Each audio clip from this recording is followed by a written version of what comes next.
Malam Pak. Ini saya panggilnya harus siapa nih? Pak D Setia. Yang jelas jangan Mbah lah. Mbak ya, Pak D. Pak D Setio Facebooknya atau Pak Setio gitu ya? Atau siapa Pak ini? Ito. Oh Ito, Pak Ito. Pak Ito di mana Pak Ito? Di Manyar aja. Oh Di Pak Ito Sidoarjo, Surabaya. di Manyar ya. Ini Pak Iya. Ito, saya boleh tanya sedikit nih. Ini apa ya? Sering melihat e-station gitu Pak, tampilan atau siaran-siarannya Pak? Iya. Cuman kemarin ya maaf, belum bisa komen, cuman memperhatikan aja. Cukup responsif sih saya. Menarik sebetulnya. Jadi kalau boleh saya berikan informasi ini Pak Ito yang ada di Manyar ini ya, bahwa e-station Surabaya itu merupakan media digital dan bukan podcast, serta juga bukan televisi dan juga bukan radio. Nah, kita bermainnya di media digital Pak. Jadi sangat tepat sekali kalau Pak Ito itu bergabung atau join juga bersama kami di e-station Surabaya. Nah, e-station itu siarannya di mana sih sebenarnya? E-station itu siarannya di Cito Mall, Pak Ito. Ya. Di Cito Mall. Lantai Waru ya. Betul sekali, lantainya lantai 3. Lantai 3. Maaf ini dengan Pak atau Mas ya ini ya. Saya juga cuma. Ini saya dengan Johan Pak Ito. Johan. Mas Johan. Jadi kalau misalnya Pak Ito pengen sekali melihat bagaimana sih e-station Surabaya itu, bisa saja meluncur di Cito Mall lantai 3 area KD27 Pak Ito. Include coffee ya. Yes, oke. Sambil ngopi, sambil nikmati suasana di Cito Mall, kemudian ada e-station yang siaran gitu Pak Ito. Oke, Pak Ito. Saya tadi sempat tergelitik dengan komentarnya Pak Ito ya, yang mungkin saja ketika ini saya bacakan sedikit ya Pak Ito ya, bahwa saya tadi kan ngobrolnya soal kenapa ya setiap hari raya atau hari-hari besar nasional ini bahan-bahan pokok itu mengalami kenaikan. Setuju nggak sih Anda dengan kenaikan tersebut?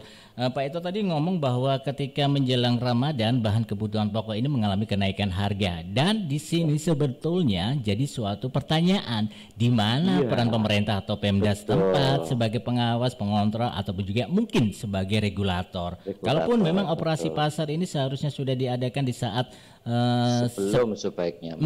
Betul. Oh gitu ya. Nah ini tanggapan realnya. Ini kan Pak Ito sudah di Zoom-nya e-station nih Pak Ito. Monggo silakan bisa berkomentar Pak Ito. Baik Mas Johan, untuk menyikapi suatu topik yang dari e-station ini memang cukup menarik ya. Karena yang saya tahu, maaf Mas Johan, ini pakai durasi nggak nih? Oh nggak pakai Pak. Silakan Pak, bebas ini Pak Ito. Oke. Relax ya. Jadi gini Mas Johan, kembali lagi menyikapinya itu gini loh Mas. Selama ini sudah bertahun-tahun ya, kenaikan bahan pokok terutama cukup kadang signifikan. Sedangkan yang saya tahu, kebetulan tadi pagi saya nganter istri saya ke pasar, saya tahu persis harga telur itu sekarang 23 per kilo. Padahal sebelumnya bisa antara 20, 21. Kemudian ayam yang dulunya bisa 30, 31 sekarang jadi 36 sampai 38 per kilo. Nah itu contoh aja ya. Kembali ke permasalahan, kenapa selalu bertahun-tahun selalu seperti itu ya. Nah ini loh, ini di mana sih peranan pemerintah atau Pemda setempat, entah Pemkab atau Pemkot, mesti dari luar Surabaya pasti semua mengalami hal yang sama kan. Nah, Johan kan, jadi yang saya maksud peranan ini kok tidak selalu bisa mengatasi ya, atau menstabilkan harga lah paling tidak. Nah, sampai sejauh mana sih power dari pemerintah atau Pemkab atau Pemkop atau Pemda setempat sih dalam mengatasi hal ini? Ini yang menjadi dilema sebetulnya sepanjang tahun selama ini. Oke lah, kalau untuk masyarakat yang dalam tanda petik berpenghasilan yang cukup. Nah, kalau yang sebaliknya yang berpenghasilan seperti saya yang pas-pasan ini, bahkan mungkin kurang, ini nelongso sebetulnya. Gitu. Ngelus-ngelus dodo ya Pak ya? Sakitnya di sini. Sakitnya di sini Pak, bukan sakitnya di sini ya Pak. Terus Pak? Jadi mungkin kalau bahasa kasarnya itu apa ya, pemerintah dalam hal ini mandul Mas, udah mandul. Bukan kita terus notabene terus kita tidak menyetujui atau membenci pemerintahan, bukan, tetapi dalam konteks masalah saat ini nih loh, bahan-bahan pokok yang selalunya naik menjelang Ramadan atau hari-hari besar yang lainnya.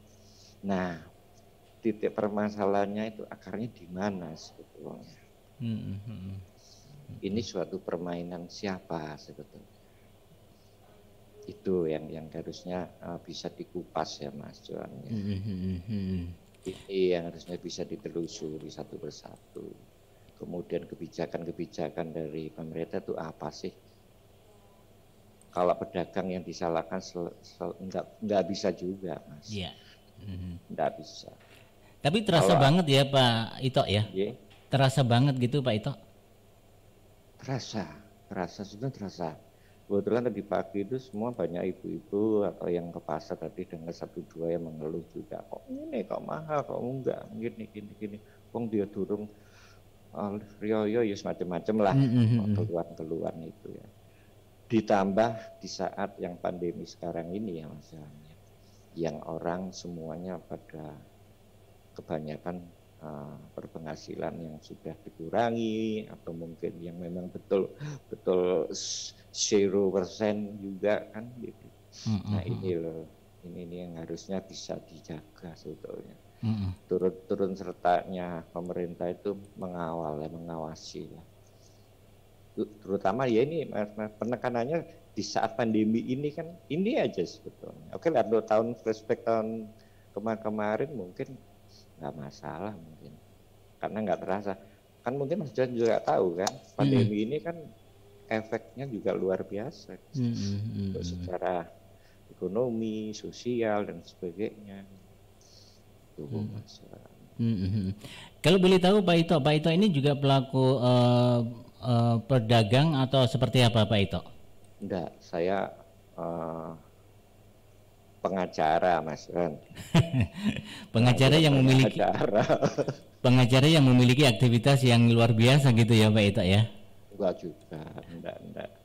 Saya hobi aja di foto aja sih, fotografi. Tapi Pak Ito sendiri melihat dengan kenaikan itu sangat-sangatlah miris sekali ya kalau di tengah-tengah masyarakat, apalagi di saat-saat kondisi seperti ini ya. Betul. Sebenarnya yang harus dilakukan apa ini Pak Ito untuk bisa menekan harga-harga tersebut, kan memang karena kalau ini sebenarnya bukan untuk menaikkan ya, memang di saat-saat seperti ini merupakan sebuah panen bagi para petani atau tengkulak atau peternak gitu ya Pak Ito ya. Mungkin gimana ini Pak Ito? Jangan menjadi seperti aji mumpung sebetulnya ya. Ya artinya aji mumpung ini di saat seperti ini jadi tradisi Mas, seperti semacam tradisi kok akhirnya, tapi tradisi yang ya mungkin menurut saya kurang bagus lah, terutama untuk masyarakat luas yang membutuhkan bahan-bahan pokok. Nah seharusnya kalau memang seperti ini Pemda atau pemerintah itu peka harusnya. Menjemputnya ini jemput bola lah. Di pasar mengakukan ada operasi pasar, entah kerjasama dari Bulog atau apa untuk dan sebagainya lah Mas, untuk bahan-bahan pokok. Iya.